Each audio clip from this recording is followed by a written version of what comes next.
jumping at then, eh? Expecting some clever introductory vignette? Huh, I don't think so. Not today. You have shooting to do. Now, get over to that ammunition point, get your rounds, and get fell in on that firing point. You need to shoot your instructional practices. Right then. Double away! In Part 3A of the Musketry series, we covered some of the details pertaining to the execution of the Annual Musketry Qualification, and we shot Part 1, the qualifying practices. In this video, we'll continue with shooting of the instructional practices, Part 2 of the Annual Qualification. There were 11 practices in this part, and they were very much designed to give an opportunity to exercise the three main types of battlefield musketry, namely application, snap, and rapid shooting. This part introduced a number of key additions, including the use of cover and engagement of the target therefrom, and shooting with the bayonet fixed.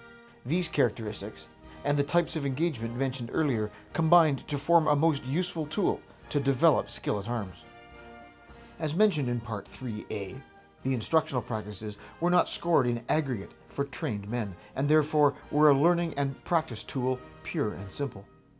It would behoove any man to try his best here, in order to hone the skills needed for his next and most important range work, Part 3 of the Annual Qualification, the classification practices. In the course of this shoot, there were some elements that were not technically historical, although certainly within the spirit of the original. Historically, as they are today, targets were mounted on a sliding frame. By either these frames, or in the case of a standalone figure target, a simple stick, the target could be used to simulate an enemy that was trying to hide, showing himself only for fleeting moments.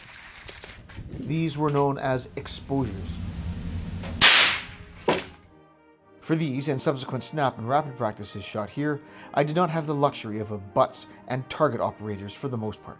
Therefore, I had to rely on a system of timers set to intervals to simulate the beginning and ends of various exposures. To visualize this in the videos, I made a series of clips, each with the appropriate amount of time with the target in the up or fully exposed position.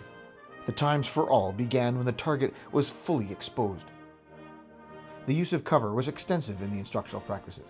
Various forms of expedient items have been used to simulate items that, on the historical conventional range, would have been undoubtedly much better constructed and formalized.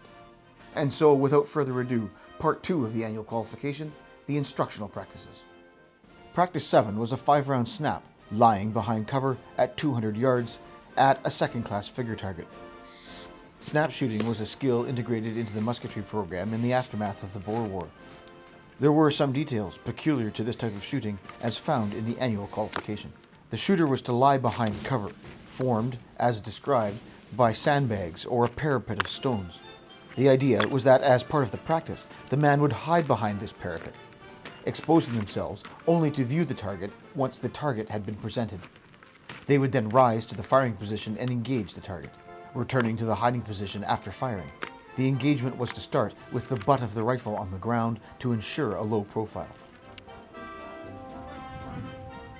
You can see here how this system of engagement worked.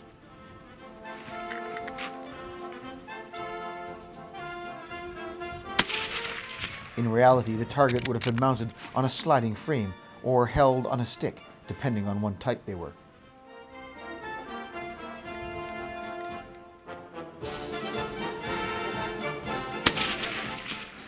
When compared to the style of musketry as practiced in the late 19th century, as explained in Part 1 of this series, musketry of the earliest 20th century, and this technique in particular, was light years in advance, and indeed would not be out of place even today.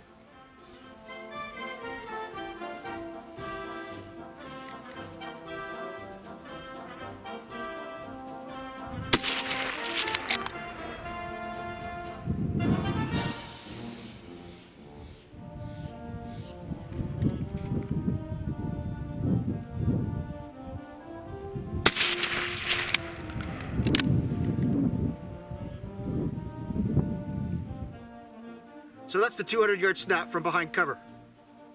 I think I need to raise my point of aim just ever so slightly. I'm hitting a bit low. Only got one in the black there. So all in, these are worth 3, that's worth 4. So, with the 5 hits, this gave a score of 16 out of 20. Practice 8 was a 5-round snap, kneeling with fixed bayonets at 200 yards at a second-class figure target. The exposure was 6 seconds. The bayonet was an integral item of the man's kit, and doctrinally they would be fixed on the command of the local commander at assaulting distance from the enemy, 50, 100, or even 200 yards depending on the situation. It made sense, therefore, to practice shooting with it. There were details in the manual for the correction of sighting for use with Mark 6 and 7 ammunition. Many of these corrections were considerable, especially at longer ranges. Interestingly enough, the use of Mark 6 ammunition required no adjustment to the point of aim or the sight setting, while the Mark 7 did. Another feature of this particular snap, devoid of the use of any type of cover or rest, was that it was acceptable to either engage the target from the loading position or the aiming position. I chose the latter. As with any snap practice, there's always a balance between speed of engagement and accuracy.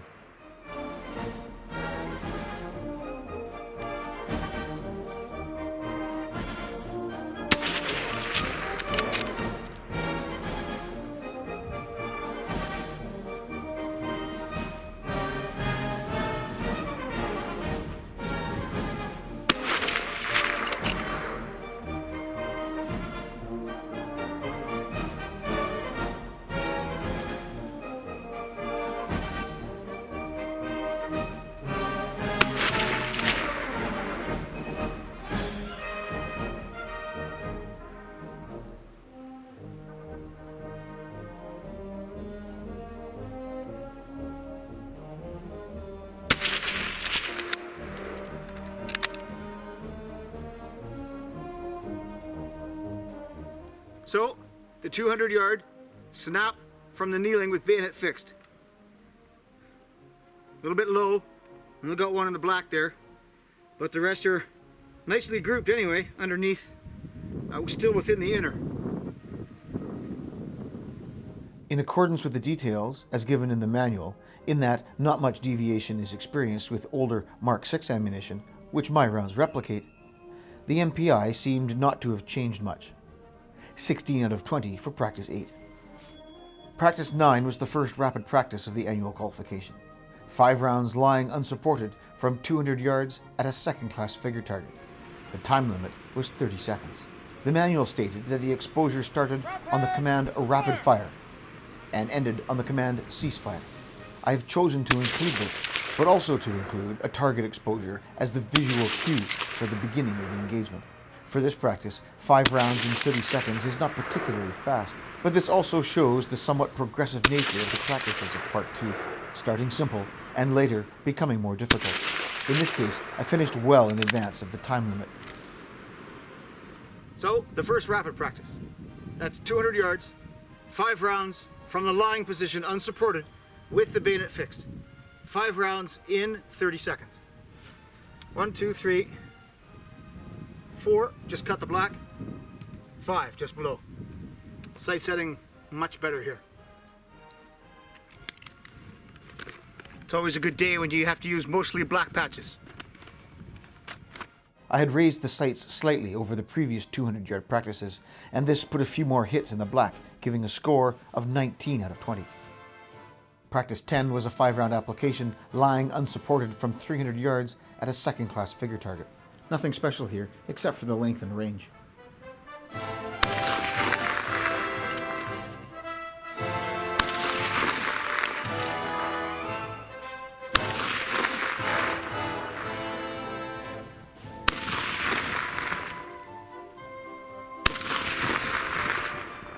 So, there's the 5-round application shoot from the 300. 5 rounds, I got 3 hits in the black, 1 in the inner and 1 magpie. Pulled it up here. So that's a total score of 12, 13, 14, 15, 16, 17 out of a highest possible 20. I had the sights set reasonably here, as I recall about 325, and managed to put some in the black. As mentioned, the score was 17. Practice 11 was an interesting one. 10 rounds rapid, lying unsupported from 300 yards at a second-class figure target in 1 minute. The salient point here was that the rifle began in the unloaded position and had to be loaded as part of the available time limit. As with the earlier rapid practice, I've chosen to use both verbal and visual cues to demonstrate. I found that in order to achieve the time limit, there was no rush required. Steady, measured, loading and shooting saw the 10 rounds down in well under the 60-second time limit.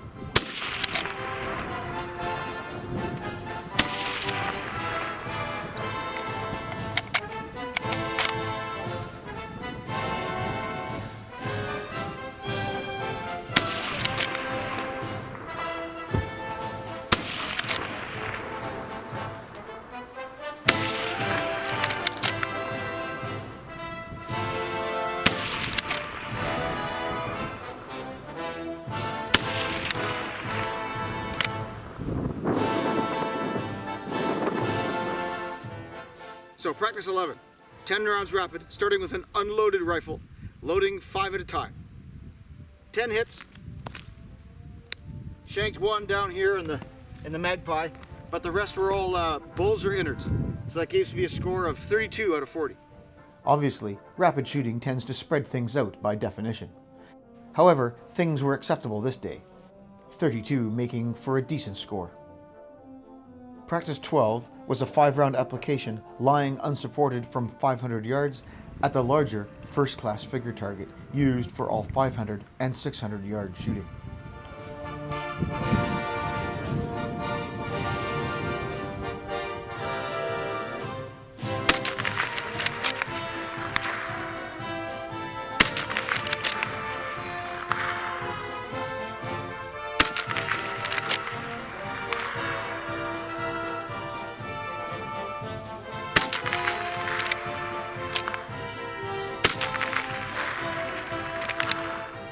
Right, practice 12, 500 yards, 5-round application from the lying unsupported.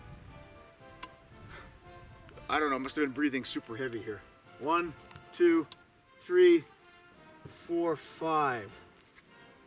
And that would make it 14. This day was quite windy, and I was wondering as I began the shoot, not having shot any sighters, just how much the rounds would be pushed. Evidently a bit, resulting in a score of only 14 out of 20. Practice 13 was another rapid. 5 rounds, lying behind cover from 500 yards at a first-class figure target. 45 seconds was allowed. The rain at this time did lead to some minor difficulties, such as the bolt handle becoming a little bit slick. Generally though, it was just a bit uncomfortable. Rapid fire!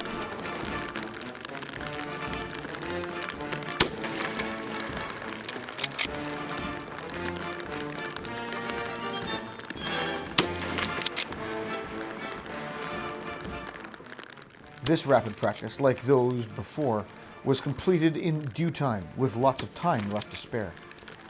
It was a good thing too, as in the interval between shooting and walking down to check the score, the rain turned to snow. Practice 13, 5-round rapid at 500 yards, 45 seconds from behind cover. 1, 2, 3, 4, and 5. Not the best showing with only 13 points. Practice 14 was a 5-round application lying beside cover from 600 yards at a first-class figure target. At 600 yards, even the first-class target seems very small indeed. The sights were set to 650.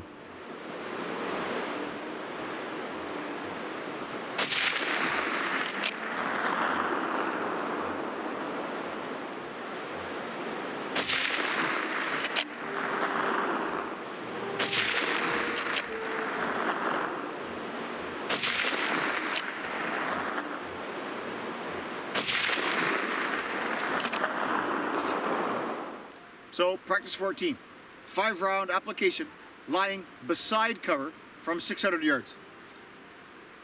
Let's see here. Whoa.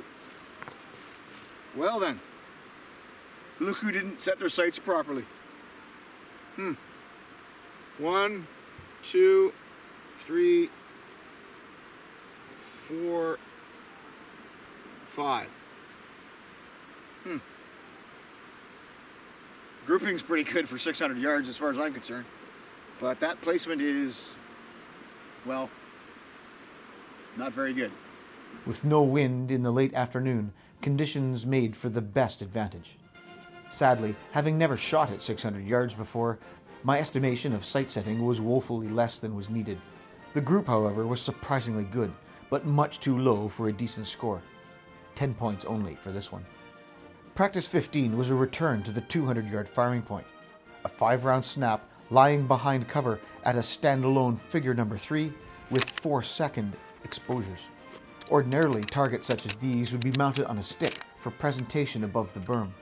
But for want of that, I had to make do with the figure, appropriate in size and shape mind you, mounted on a backing and relied on timers for the exposures. As with all snap shooting behind cover, the butt had to begin on the ground for each exposure, and the shooter had to be, in effect, hiding until the target was presented. This was an effort to inculcate certain tactical aspects into what was relatively conventional shooting.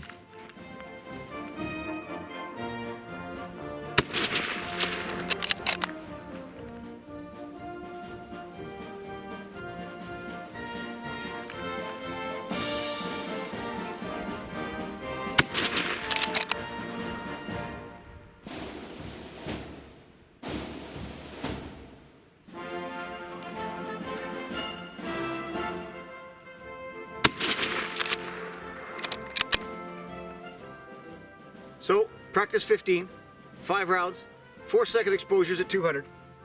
1, 2, 3, 4, ooh, just squeaked one out there, 5. 3 points per hit, total of 15. The hits were solid, if a bit spread out, although in snap practices, a hit is a hit. Practice 16 was a 5-round snap kneeling behind cover from 200 yards at a figure number 3 with 5-second exposures. The exact same philosophy was used as in practice 15, with the shooter remaining behind cover until the target was presented, then rising to the fire position for engagement. The cover used here was a bit high, and the use of it precluded any resting of the elbow on the knee. Not the most stable, but workable.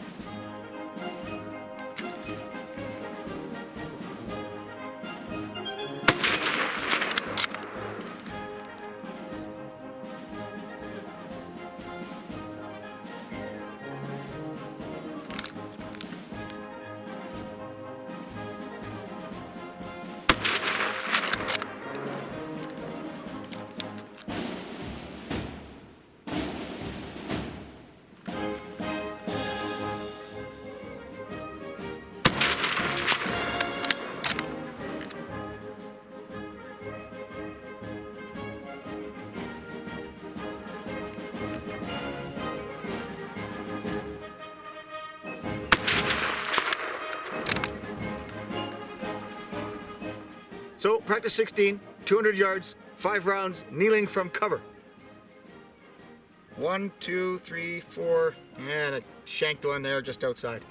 So, 12 points for this. That one round was close, but wasn't a hit. The 12 points gained was decent enough though. This left only practice 17 remaining. Incidentally, one of the most fun examples in part 2. A 5-round crossing snap, lying unsupported at a moving number 6 figure from 200 yards. Each exposure was a 30-foot run from right to left in quick time.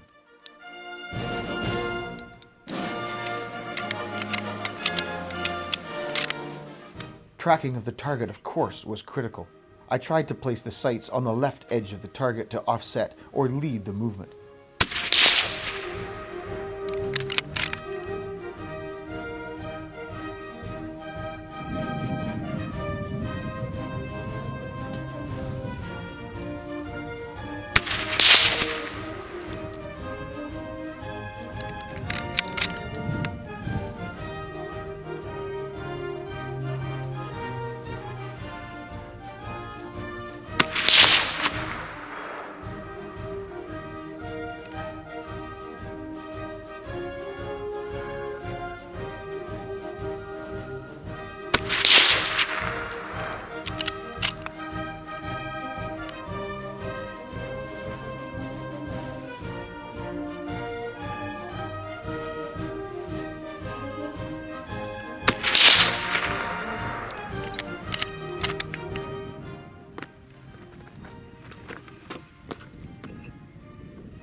So there we are, practice 17, the crossing snap. 5 exposures of 30-foot run in quick time, 1 round per exposure. 1, 2, 3, 4, 5. I think he's going to have a little hard time next time nature calls. But 5 hits, 3 points per hit for a total of 15. That's good score on this particular serial. Definitely the most engaging practice I shot thus far. In retrospect, I should have led the target a little bit more, say just in front of the target as opposed to the front edge. That said, I did manage 5 hits, so with the 15 points gained here, part 2 was completed with a score of 179 out of a possible 225. Remember, part 2 wasn't scored by way of passing on to part 3, except for recruits. On a side note, I thought it might be interesting to show how the target for practice 17 was rigged. The target proper was suspended by a cord that was stretched between 2 anchors. A second line was tied to the left edge of the target and was tracked through the bush, around a tree, and down into a convenient depression that was both out of sight from the firing point as well as from the target area, safe and sound. By walking in quick time with the line, the target crossed at the appropriate speed. I'd like to thank the Memsahib for the wonderful work that she did with this practice. Oi! Collar button!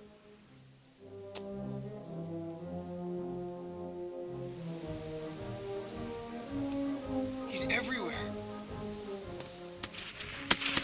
Ah! 179, eh? That's not too bad. Room for improvement, though. Better bring your A game next time. That's your classification practices. Oh, and don't worry. Those donkeys from C Company, they'll be back next time. This brings us to the end of Part 3B, the instructional practices. In the next part, 3C, we'll shoot the classification practices and discuss marksmanship awards and proficiency pay. The modern footage of snap shooting shown earlier in the video was provided by Shawn at the 314-299 shooting channel. He has all kinds of technical reviews, testing, and of course shooting of a wide range of firearms, ammo, and related products. Stop by and have a look. The link is below. If you'd like to support the channel, please stop by our Patreon page. The link is in the description below.